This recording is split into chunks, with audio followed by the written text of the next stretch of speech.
Sur l'infirmerie, on a toujours 2 joueurs blessés en cours de guérison. Valentin, normalement, devrait reprendre lundi avec le groupe. Il sent presque plus rien. Après, il faut le tester, j'allais dire à vitesse réelle, dans des situations un peu plus proches de la compète. Mais déjà, tout ce qu'il fait avec Étienne, le préparateur physique qui s'occupe des blessés, bon, c'est encourageant. J'avais espéré pouvoir le récupérer un peu plus tôt pour le faire jouer dimanche. Donc c'est repoussé. Normalement lundi il reprend. Il aura une semaine d'entraînement normal et puis après on verra comment on va gérer ça, puisque derrière on a une semaine à 3 matchs. Donc on aura besoin de tout le monde. Zargo, lui, est toujours il travaille aussi avec Étienne. J'espère que peut-être la semaine prochaine il pourra reprendre aussi avec le groupe, mais lui on est très prudent parce que chaque fois qu'il a repris il s'est reblessé. Donc on le fera reprendre que vraiment si on est sûr qu'il n'y ait pas de souci. Mais il avait rien, hein. Enfin il avait rien. Pas qu'il avait rien, mais il était malade. Donc il a eu quelques difficultés pendant 2-3 jours, c'est pour ça que je l'ai laissé complètement ce week-end, parce qu'il n'avait pas trop de jambes. Mais bon, il n'y a rien de particulier. Jordan Marier, lui, a joué avec la réserve 1 heure. Il rejouera ce week-end avec la réserve, un match complet. Mais il est déjà en bonne forme. Donc c'est aussi un garçon que je pense pouvoir utiliser pendant la semaine à 3 matchs. Voilà, il lui manque juste, c'est normal, au niveau de la compète, des petits changements de rythme, des choses comme ça, mais il est déjà, sur le plan physique, il est déjà monstrueux. Mais ça, c'est pas une surprise. Il a cette capacité-là à avaler les kilomètres en 1 heure. Il a fait 7 bornes et demie en 1 heure de temps quand il a joué avec la réserve, donc ça vous situe un mec à 12-13 bornes pendant le match. Donc voilà, donc après il lui manque des petits changements de rythme comme ça, même si on sait que c'est pas la vitesse c'est pas sa qualité première, mais bon il doit trouver ça, mais tous les jours à l'entraînement, là, que ce soit dans les jeux, dans les mises en place, on sent qu'il progresse, donc ça c'est bien. Il semble avoir aucune appréhension, donc ça c'est positif. Il faut se méfier des équipes diminuées. Oui, mais après, là je crois pas, je suis sûr, je pense que les joueurs ont, à travers ce qu'on a évoqué ensemble cette semaine, ont pris conscience quand même on va dire de l'urgence des choses et de la situation. Voilà. On a 3 points d'avance sur le premier relégable, il faut prendre des points. Donc voilà, on a un adversaire, c'est quand ce sera notre adversaire, ce sera exactement la même chose. Il faut gagner ce match. Voilà. Donc moi j'attends avant tout la victoire. Donc ça nécessite forcément, c'est ce que je répète à chaque fois, mais c'est la compétition, c'est ça. Faut mettre tout ce qu'il faut dans ce match pour ça. Mais je pense qu'il y a eu quand même une prise de conscience des joueurs. Je vais vous redire encore une fois qu'ils sont bien entraînés. Mais il faut qu'il se passe quelque chose entre eux. Hein. Parce que, comme je le dis toujours, ce sont eux les acteurs du match.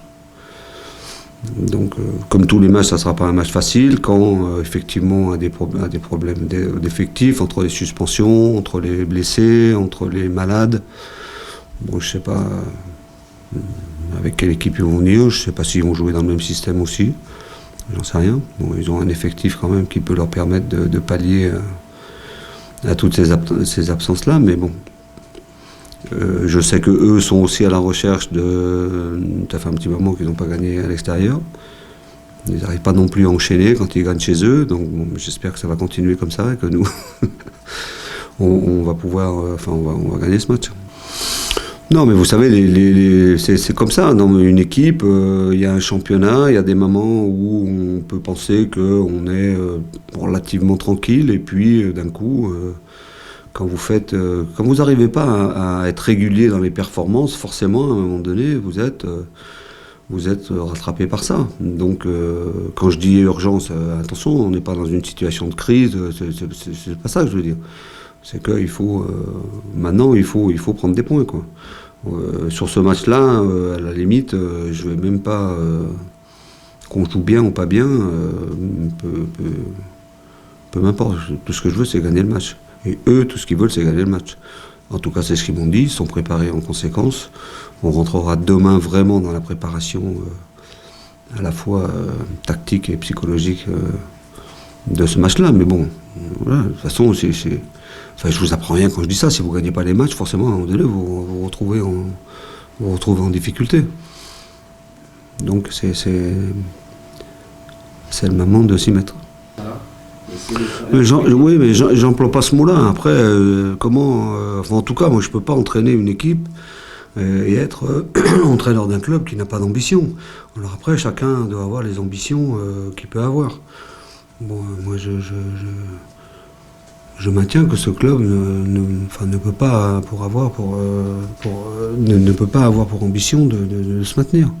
Voilà, moi, je me refuse à parler de ça. On doit être beaucoup plus haut. Après, il y a la réalité. Il y a les matchs. À partir du moment où on ne gagne pas les matchs, on se retrouve là. Mais je sais pas, j'emploie pas ce mot devant les joueurs. Hein.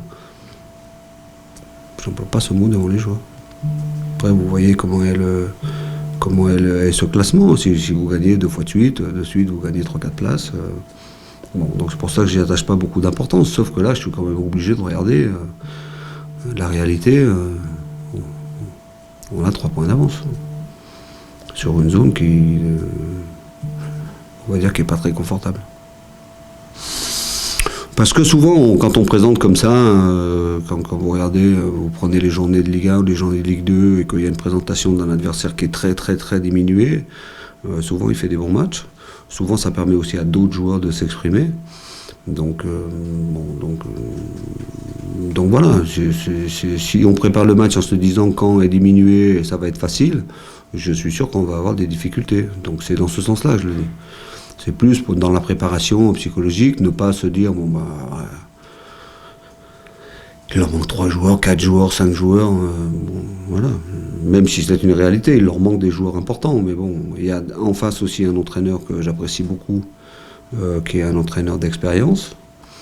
Et puis après, quelque part, quand vous êtes diminué comme ça, les matchs sont presque plus faciles à préparer, hein, parce que ils ont quoi à perdre. Ce que je veux dire, c'est qu'on peut aussi mobiliser une équipe par rapport aux absences, par rapport à tout ça. Ça valorise les joueurs qui vont jouer à la place des titulaires. Et puis, s'il y a une défaite, presque tout le monde trouvera ça normal. Mais c'est ça le piège de l'autre côté. C'est de se dire que, bon, voilà, on rentre sur le terrain, on joue, on gagne, ça va se faire comme ça. Non. Il faudra encore une fois aller chercher les choses. Et quels que soient les joueurs que Stéphane Moulin va mettre sur le terrain, quand on reste une équipe bien organisée, qui depuis un petit moment a changé de système et est très très très cohérente dans ce système-là. Donc voilà, je suppose que qui va rester dans ce système-là avec des joueurs différents, mais l'animation de l'équipe va rester la même. Donc voilà, à nous de nous préparer par rapport à ça.